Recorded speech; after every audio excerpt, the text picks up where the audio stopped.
இந்த விஷயத்துல நீங்க 2 பேரும் அனாவசியமா தலையிட்டீங்கன்னு வச்சுக்கோங்க. கொடை வைக்கிறேன்னு என் பணத்தை யாராவது தொட்டீங்க, அதுக்கப்புறம் மான மரியாதை இல்லாம கேட்டுருவேன்.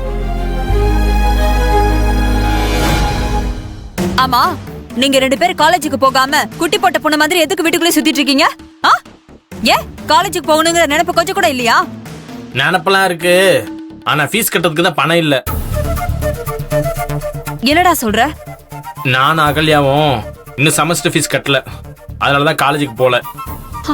காலேஜ் ஃபீஸ் கட்டலனா நீங்க 2 பேரும் என்கிட்ட பணம் கேட்டிருக்க வேண்டியதானே? என்கிட்ட ஏன் பணம் கேட்கல? உன்கிட்ட பணத்தை கேட்டா போய் அக்கா கிட்ட போய் வாங்கிக்கன்னு சொல்லுவேன். ஏற்கனவே இங்க நடக்கிற எல்லாத்துக்குமே அக்கா தான் பணத்தை கொடுத்து தண்டா அழுதுட்டு இருக்கு. அது பத்தாதுன்னு எங்க 2 பேருடைய படிப்பு செலவுக்கு அக்கா கிட்ட போய் கேட்டு அது போய் தொந்தரவு பண்ண விரும்பல, அதனாலதான் உன்கிட்ட பணத்தை கேட்கல. ஏண்டா என்ன பேசுற நீ? நீங்க 2 பேருமே நான் பெத்த பிள்ளைங்க. உங்க 2 பேரோட படிப்புக்கு நான் பணம் தர மாட்டேன்னு சொல்வேனா?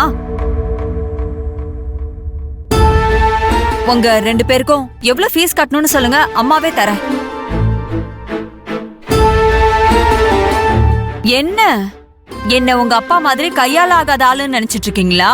ஏய், நானாடி கையால் ஆகாதவன்? ஒன்னையும் என் பிள்ளைங்களையும் இதுவரைக்கும் எதுக்காவது கண்கலங்க விட்டுருக்கனாடி? என்னது என்ன கேட்டீங்க? எதுக்காகவாவது கண் கலங்க வச்சிருப்பீங்களா? ஒண்ணு எடுத்து சொல்லட்டுமா?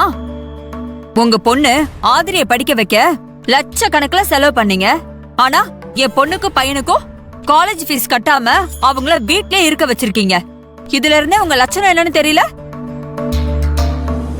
போதுமா, அப்பாவை பத்தி இதுக்கு மேல ஒரு வார்த்தை மரியாதை எல்லாம் பேசாத, அதுக்கப்புறம் அதை எங்களால தாங்கிக்க முடியாது. டேய், இத பாரு, நீங்க 2 பேருமே முட்டாளுங்க.